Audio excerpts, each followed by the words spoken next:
اس کے طفیل حج بھی خدا نے کرا دیے، اصل مراد حاضری اس پاک در کی ہے۔ سبحان اللہ، کتنی پیاری بات ہے۔ ہوتے کہاں خلیل و بنا کعبہ و مینا، لولاک والے صاحبی سب تیرے گھر کی ہے۔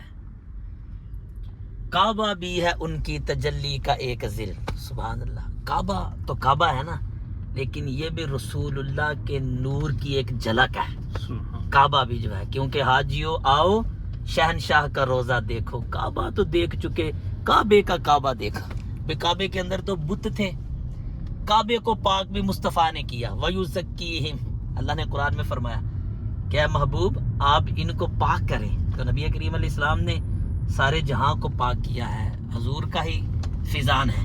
کعبہ بھی ہے ان کی تجلی کا ایک ذل، روشن انہی کے عکس سے پتلی حجر کی ہے۔ مولا علی نے واری تیری نیند پر نماز، وہ بھی اثر سب سے جو اعلیٰ خطر کی ہے۔ صدیق بلکہ غار میں جان ان پہ دے چکے، حفظ جان تو جان فروز غرر کی ہے۔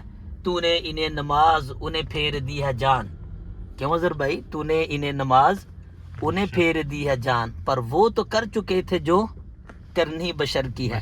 ثابت ہوا، سبحان اللہ کیا بات ہے، ثابت ہوا جملہ فرائض فروع ہے، نماز روزہ حج زکوٰۃ، یہ جتنے بھی فرائض ہیں نا یہ فروع ہے، یعنی کہ یہ ٹہنیاں ہیں، یہ پتے ہیں، یہ مطلب کہ فروع ہیں، یہ اصل نہیں ہے۔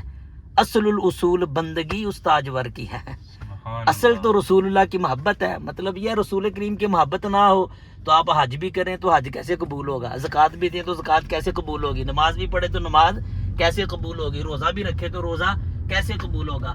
اول شرط رسول کریم کی محبت ہے، الفت ہے، چاہت ہے، پیار ہے۔ جب محبت الفت چاہت ہوگی پھر سجدہ کرو گے، رب سجدہ قبول کرے گا، پھر نماز، پھر یہ حج، پھر یہ روزے، پھر یہ صدقات، ساری عبادات پھر قبول ہوں گی۔ تو اصل الاصول بندگی اس تاجور کی ہے، یہی میرے رضا کی تعلیمات ہیں۔ اعلیٰ کا مہینہ ہے، امام احمد رضا کو پڑھے، اپنے دل کی دنیا کو آباد رکھیں اور خشک مولوی نہ بنے۔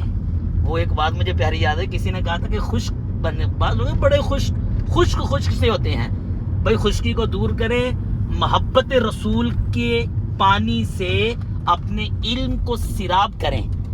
بعضوں کو علم کی بھی خشکی ہوتی ہے، اللہ کریم ہمیں اس خشکی سے دور رکھے اور ہمیں محبت رسول کے ساتھ ہر وقت تر رکھے۔